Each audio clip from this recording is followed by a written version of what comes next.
त्रेता के समय की बात है। भील समाज का एक चंड नाम का व्यक्ति वन में जाता था शिकार करने के लिए। एक बार उसकी दृष्टि पड़ गई शिवलिंग पर। बड़ा धूल से भरा हुआ शिवलिंग, जाले लगे हुए, लेकिन इसकी दृष्टि पड़ी तो ये महाराज उस शिवलिंग को उठा के ले आए।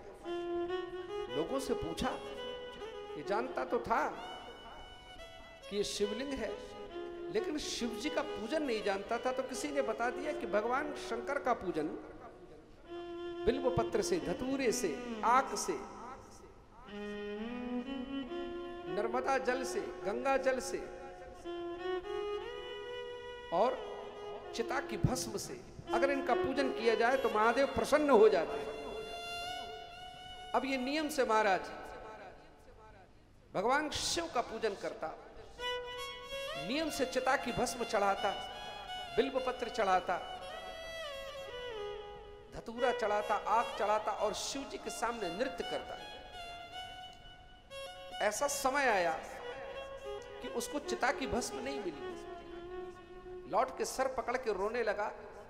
इसकी स्त्री ने कहा कि क्या बात है, आज इतने परेशान क्यों हो? कहा कि आज महादेव की लगता है पूजन अधूरी रह जाएगी और मेरा नियम है कि जब तक मैं महादेव का पूजन नहीं कर लेता तब तक जल भी नहीं पी रहा। मेरा संकल्प है, मैं जल नहीं पीता, क्या करें? कहा कहीं कोई चिता की भस्म ही नहीं मिल रही, कहीं कोई मुर्दा ही नहीं जल रहा।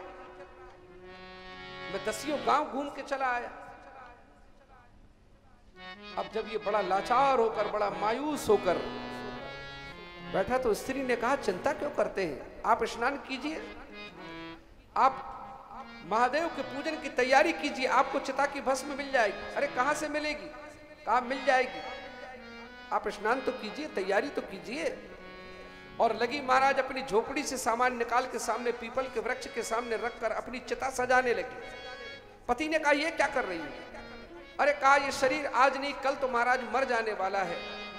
हे पति देव, आज मैं अपनी इस देह को महादेव के प्रति समर्पित कर देती हूं। मेरी राख से महादेव का पूजन करना, बहुत दिनों तक चिता की भस्म तुम्हें मिल जाएगी। पति कहता है कि ऐसा नहीं करो, अरे ऐसा करना ठीक नहीं है प्रिया, ये उचित नहीं है। लेकिन पत्नी ने समझाया, आप अपना नियम ना तोड़ें।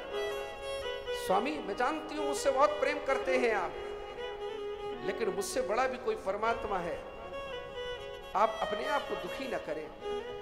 आज महाराज बड़े दुखी मन से इसने अपनी पत्नी को आज्ञा दे दी और उसकी पत्नी बैठकर महाराज उसने अपने आप को चिता की अग्नि में भस्म कर दिया।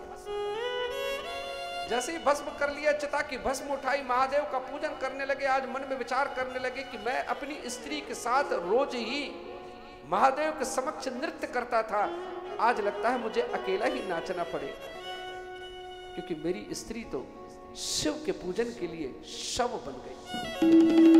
आज महाराज उसी की भस्म से ही तो पूजन कर रहा हूं। और जैसे ही महाराज नाचने के लिए खड़ा हुआ, देखता है कि अपने बगल से अपनी भार्या खड़ी हुई। अरे तुम कहां से आ गई? कहा मुझे भी नहीं पता, लेकिन आप जो मुझे देख रहे हैं, मैं सशरीर अभी तक हूं, जीवित हूं। कहा अभी तो तुम मेरे सामने इस चिता में भस्म हो गई थी। कहा ये महादेव का चमत्कार है, मुझे तो पता ही नहीं चला कब मैं चिता की भस्म में लेट गई, कब मैं भस्म हो गई, कब मैं आपके साथ खड़े होकर नृत्य कर रही हूं। बस इतना आपस में ये आश्चर्य चल ही रहा था कि वहां से दिव्य विमान आ गए। शिवलोक के पार्षद आकर कहते हैं कि चलो बेटा, तुम्हें महादेव ने याद किया। जीवन में अनेकों भक्त हो गए, लेकिन तेरे जैसा भक्त नहीं देखा, तेरी स्त्री के जैसी भक्तन नहीं देखी। चलो तुम दोनों को महादेव बुला रहे हैं।